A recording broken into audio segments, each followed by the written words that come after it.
आदर अभिनंदन आप सभी का मेरे आज के नए वीडियो में। तो जैसा कि आप सबको पता है मैं अपनी डेली लाइफ शेयर करती हूँ। आज मैं आई हूँ first time Barkatullah university. Bhopal आने के बाद आज मेरी पहली विज़िट है बरकतुल्ला यूनिवर्सिटी और यहाँ आने का एक बहुत गुड रीज़न है। यहाँ पर जो है डिपार्टमेंट ऑफ माइक्रोबायोलॉजी, इसकी एक वर्कशॉप है। वर्कशॉप का टॉपिक है how to write scientific paper writing, means आप कैसे एक रिसर्च पेपर लिखेंगे, इसके बारे में पूरी वर्कशॉप है। तो ये वर्कशॉप अटेंड करने में आई हूँ, तो चलिए अंदर जाके देखते हैं कैसे क्या रहता है। गाइस मुझे ना अंदर आने में मेन गेट से है, जो बरकतुल्ला यूनिवर्सिटी का मेन गेट है, वहाँ से अंदर मैं आई हूँ। तो मुझे वहाँ से गाड़ी में 5 मिनट्स लग गए, क्योंकि पहली मेरी विज़िट है, समझ भी नहीं आ रहा कहाँ मुड़ना है कहाँ जाना है। और जो ये यूनिवर्सिटी है ऑब्वियसली बहुत बड़ी होती है यूनिवर्सिटी, अलग अलग डिपार्टमेंट हैं। तो यहाँ पे पूरा मतलब चार्ट लगा हुआ था डायरेक्शन का पूरा, उसको फॉलो करते करते मैं आखिर यहाँ तक पहुँच गई हूँ। तो चलिए देखते हैं आगे अंदर कैसे क्या है। यहाँ पे जैसे ही हम एंटर करते हैं यहाँ पे इस तरह से बना हुआ है और आई थिंक ऑडिटोरियम इस साइड है। डिपार्टमेंट ऑफ माइक्रोबायोलॉजी तो चलिए अंदर जाके देखते हैं। जैसे ही मैंने ऑडिटोरियम में एंटर किया तो यहाँ पे काफ़ी सारे स्टूडेंट ऑलरेडी आ चुके थे और ये आप देख सकते हैं स्टूडेंट ने बहुत अच्छे अच्छे प्रोजेक्ट बनाए हैं, जैसे डीएनए आरएनए रेप्लिकेशन के, प्लांट सेल एनिमल सेल के। तो काफ़ी ज़्यादा मेहनत करके बहुत अच्छे ये प्रोजेक्ट बनाए हैं। और जब ये वर्कशॉप चल रही थी तो सडनली यहाँ पे ना प्रोजेक्टर में कुछ इशू आ गया था, तो थोड़ी बहुत कोशिश हुई, फिर बाहर से कोई आए और उनके प्रयास से थोड़ी देर बाद ये प्रोजेक्ट वर्क करने लगा प्रोजेक्टर और फिर ये seminar start. Under PM Usha, that is prime minister उच्चतर शिक्षा अभियान। So this objective of this PM Usha is to implementation of funding support to higher educational institutes. It helps to improve overall quality of existing state higher. He Sharade Maa, He Sharade Maa, अज्ञानता तेरा है हर गीत तुझसे, हम हैं अकेले हम हैं अधूरे तेरी। सरस्वती वंदना के साथ दीप प्रज्वलित किया गया और फिर दीप प्रज्वलित करने के बाद जो आज के मेन स्पीकर थे उनका वेलकम किया गया। Doctor Rashmi Chaudhary ma'am by offering a florist as a token of gratitude.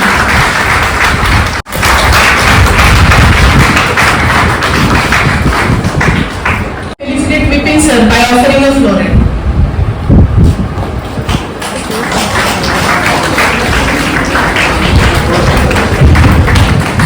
Respected Professor Rashmi Chaudhary Madam, Professor from All India Institute of Medical Sciences, Dr. Sarika Verma Madam, Principal Scientist, MP Bhopal, जो हमारे बिल्कुल बगल में है। To share the dais with Stree Shakti, and this is consecutively I think third or fourth program where we are having a guest how to write a good paper, how to get it published in a good journal, because nowadays UGC care, impact factor, citation and so many things are there. We have now जो हमारा देश जो 1947 में आज़ाद हुआ और उसके बाद में जो हमारा देश का विकास। Dr. Adita for inviting me and giving me the opportunity to interact with you all. So the participants, I really congratulate one and all present over here for this very special and the unique program. You know, one form or the other, directly, indirectly, but ultimately, see, the important part of the research is to do.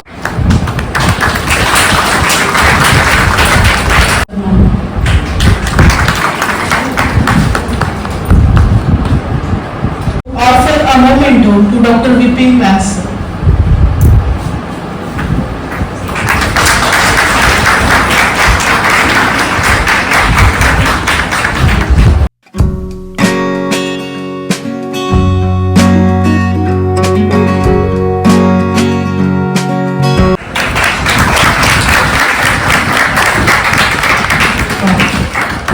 about to ask. विराजमान हमारे सब साथी हैं, उसमें professor Vipin Vyasi, that's very I should say important and significant in a sense, because doing a research is a good thing, but how to make it publicized or how to यहाँ पर sir ने सारे student को assemble किया, क्योंकि आज का जो वर्कशॉप था उसका जो गेस्ट थे उनके साथ में एक ग्रुप फोटो लेना था। तो हम लोगों सभी ने जो आज के मेन स्पीकर थे और जो भी गेस्ट थे उनके साथ एक ग्रुप फोटो लिया और थोड़ी देर बीच में ब्रेक मिला था।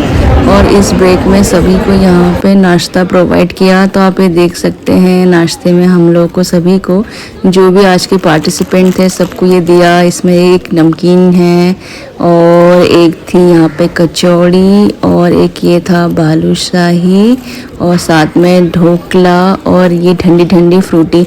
तो ऐसे बीच में गैप कर रहे थे तो अच्छा लग रहा था। यहाँ पे देख सकते हैं सभी स्टूडेंट यहाँ पे अपने स्नैक्स वगैरह एंजॉय कर रहे हैं। तो अच्छा लगता है इस तरह के जो वर्कशॉप होते हैं, बहुत ज़्यादा मतलब बेनिफिशियल होते हैं ये। और मेन ये वर्कशॉप इस तरह था कि कैसे हम लोग एक साइंटिफिक रिसर्च पेपर प्रिपेयर करते हैं, तो क्या उसके मेन पॉइंट्स रहते हैं और कौन कौन सी चीज़ें इसमें कवर होती है, ये पूरा डिटेल में बताया गया। Which will be का जो डेटा है वो आप लिख लेंगे तो आपको उस पर्टिकुलर ईयर का इम्पैक्ट फैक्टर पता चल जाएगा। मतलब करंट ईयर का इम्पैक्ट फैक्टर देखने के लिए आपको प्रीवियसली 2 साल के साइटेशंस कि भाई आप कौन सा फूड खाते हैं, कितनी कैलोरीज लेते हैं, कितना आप में प्रोटीन है, विटामिन है। तो आप इस तरह से एक सर्वे भी करा जा सकता है, ठीक है। So there is a example that means जो भी साइंस हम कर रहे हैं, जो भी हमारा प्रोजेक्ट था, जो भी हमारा रिसर्च था, उसमें हम क्या देखना चाह रहे हैं। एक तो हमारी न्यू फाइंडिंग्स है, हम उसको न्यू फैक्ट्स बताना चाह रहे हैं, या हम बताना चाह रहे हैं हमारे यहाँ होता है, आप क्या नहीं होता है कि भाई एक पॉलीमॉर्फिज्म का इफेक्ट हो रहा है, लेकिन दूसरे पॉलीमॉर्फिज्म का इफेक्ट जो है एलिमेंट्स का चेंज होने पास ये नहीं था, तो हम ये कर पाए। और उसकी स्ट्रेंथ क्या है, लेकिन ये स्टडी बहुत ही इंपॉर्टेंट है। इस स्टेट में इस जगह पर ये हुई नहीं है, इसलिए पायलट स्टडी के रूप में बहुत ही इंपॉर्टेंट है। यहाँ से हम बड़ी स्टडीज ले सकते हैं। So that is your with the result which other people have published. So आप कैसे that what was your risk factor, what was your outcome, and according to that what you have done is the results and the discussion. So आपको abstract का आपको लिखना है, छोटा सा abstract होता है। ये डिपेंड करता है कि आपके रिसर्च पेपर जो आपने बोले हैं जहाँ पे आप पब्लिश करना चाहते हैं जर्नल। कभी कभी होता है कि किसी ने कोई स्टडी सेम करी है, डेंगू पे करी है, लेकिन आपने अपने प्राइमर्स बनाए हैं, तो आप उसमें लिखिए कि this study was briefly taken by this case based study है। आपने एथिकल क्लियरेंस लिया है क्या, या आपने एथिकल क्लियरेंस नहीं लिया है, तो आपकी most of the study physical analysis, जैसे कि हमारा रिजल्ट है, सपोज हमारा कोई पॉजिटिव नेगेटिव पेशेंट्स को एनालाइज किया, तो टाइम आपका, नंबर ऑफ पार्टिसिपेंट्स, अगर आपने ऑलरेडी मेथोडोलॉजी में एथिक्स वगैरह लेके रखी, इससे पता है कि आपका नॉन एथिकल काम नहीं है। इसके बाद आप इसमें एक पैराग्राफ में आपकी फाइंडिंग लिखने की जरूरत। तो कई लोग बोलते हैं रिजल्ट दो, कंक्लूजन, डिस्कशन दो और कंक्लूजन दो, अलग अलग दो। तो यहाँ पे क्या होता है, बेसिकली पब्लिश जो रिजल्ट्स होते हैं हमारे जो already publish, we could test only 100 samples, but if the study is taken with a high number of और more number of samples, we could it could benefit the 3 और 4 paragraph होता है, या 6 to 7 पैराग्राफ्स हो गया है। So first paragraph will be the summary of your finding, second will be your result which you are got, and third to fifth plagiarism है। Manuscript के लिए बोला जाता है less than 10% आपकी plagiarism होगी तो आपको अलाउ करेंगे वो लोग पब्लिश करने के लिए।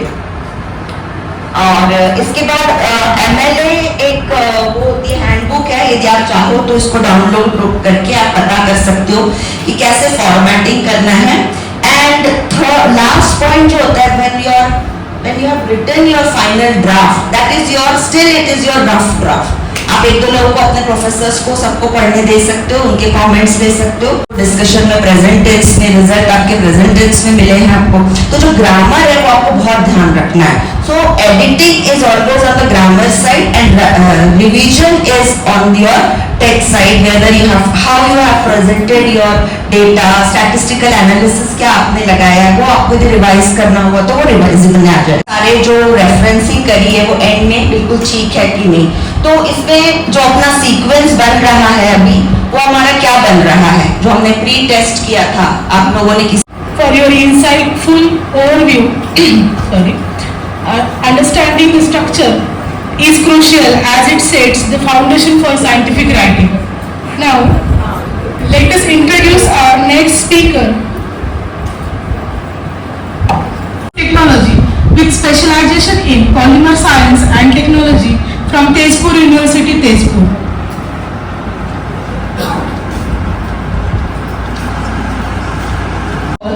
Development of natural fiber based advanced polymeric composites and its characterization. Megha Mili, so you have already got my introduction. So briefing about, I am working as a senior scientist at CSI Ankrit Bhopal. So I'm basically a chemical engineer having specialization in polymer science and technology. So today you are very much privileged and you should be happy indeed that you are truly witnessing such a beautiful workshop, right?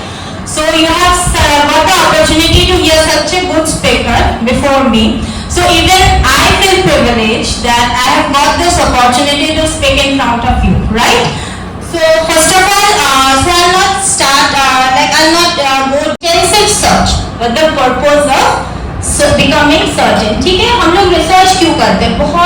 बहुत ही इसके हम easy way में हम समझते हैं कि हम लोग रिसर्च मतलब क्या है, to find something, to study something new और टू डू समथिंग इनोवेटिव। ठीक है, हम लोग ऐसा नहीं बोल सकते कि because my topic is literature review, so this sequence में no doubt little bit very, but the paper has to contain all this components. Agree? आपने अभी मैम के लेक्चर में पढ़ा, ये सबको बहुत अच्छे तरह, but every speaker is having their different style, right? So just I'll not go, as I told, I'll not go deep into it. Ma'am ने already अपने लेक्चर में बता दिया। बस title page, when you start a paper, it is introduction, the literature review, the methodology, the result. We can see कि हमने इतनी मेहनत की है, तो means audience should know what is there in the what is there in the title. So this first line, first जो sometimes queried related to any sort of revision, submission, anything related to the paper, the journal will directly contact this correspondence. Am I clear? And the first author is generally the one who contributes or who is the main person working for the paper. Not only writing the paper, I don't mean writing. When you write something, you mean you have performed something or you have something which you want to show and you want it to get published so that people should recognize your work. Am I right? So it should include the research question. What is meant by research question?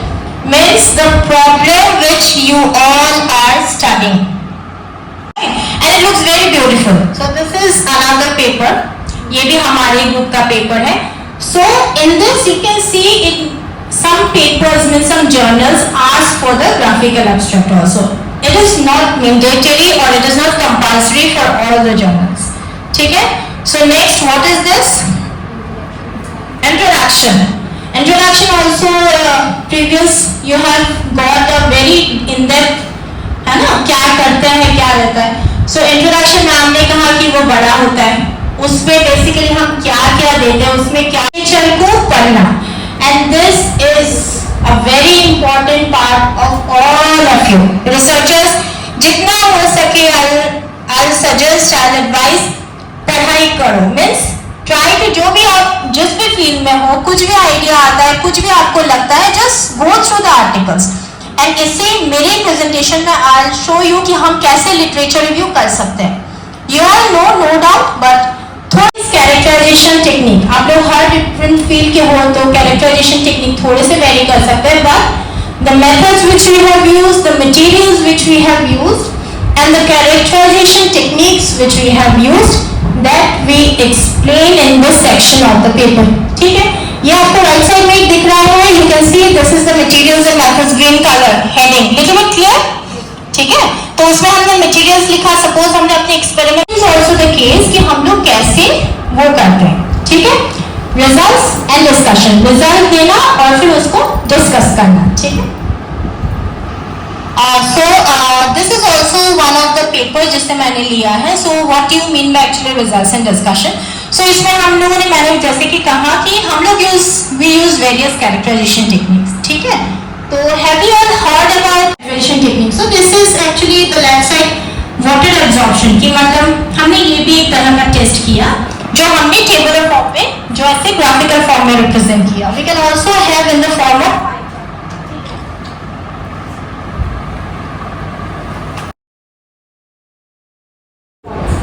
this you can ensure the novelty of your work कि आपके काम में uniqueness क्या है, आपके काम में new क्या है, ठीक है. एंड व्हेन आर्टिकल मिल जाता है ना, सबसे बेस्ट पार्ट क्या होता है, उसमें you get a lot of references 30 to 60 to 100 to 150 in that specific area, है ना. सपोज आपको कुछ पर्टिकुलर चाहिए, आपने वो पेपर निकाला, उसमें already institute, different organization have their own journal subscriptions. So if they are having any subscription of that, and that institute or organization has had the subscription, then you are eligible to apply using their login ID. Okay. So this, yes. See, this I have given because you can see access to your organization, right? Most of the journals you see when it is not opening, then generally it shows this only because you may have your institute or your organization may have the access for it. When you write understand this, when you write a review paper, वो ज़्यादा tough होता है because you have to go through almost all the papers, correct? सारे latest papers you have to include. You have to means I am saying because corrections, improvements, rewrite in your own language. Okay, the next step is support your research with already published works, that is research articles, book chapters have to be there. Why? It's a review paper. Definitely you have to cite all the research papers, you have to cite all the book chapters or whatever it is, ठीक है. Then make, what is meant by make gradual and step-by-step progress? It simply means review paper is something, please don't go at a glance, है ना, कि हम इसको एक दिन में या 2 दिन में कंप्लीट करेंगे. Just please try to take a step progress. हम जिसे बोलते हैं सीढ़ी दर सीढ़ी. Please try कि आप लोग अपने आर्टिकल को थोड़ा सा, मैंने पहले कहा है, मेक एन आउटलाइन, एक आउटलाइन बना लो कि हम किस डायरेक्शन में, किस फॉर्मेट में कैसे उसको बनाना चाहते हैं. Okay, then just go step by step. When you edit something also, when you review something also, the reviewer when you receive a paper, सबसे पहले वो क्या देखते हैं? फर्स्ट ऑफ ऑल वो प्लेट भी देखते हैं एंड वो तो देखते हैं कि मेरे जर्नल में आया है तो it has to be suitable for my journal, है ना. But along with that they check the plan. With lunch time, you all have passed through that phase, and it's really not okay. So I'm really happy that my chairs were not very less. मतलब कम नहीं हुई जितना मैं आई थी. So finally, when you are done with the paper, anything, the literature paper, the review paper, or the technical paper. Request our honorable HOD ma'am to felicitate Medha Mili ma'am by offering a bouquet, by offering a floret and memento. बेटा थोड़ा banner इसको ऊपर कर दो ना, इसको ऊपर कर दो तो हमें बैनर आ जाएगा. और मैडम के साथ हमारा बहुत काम है.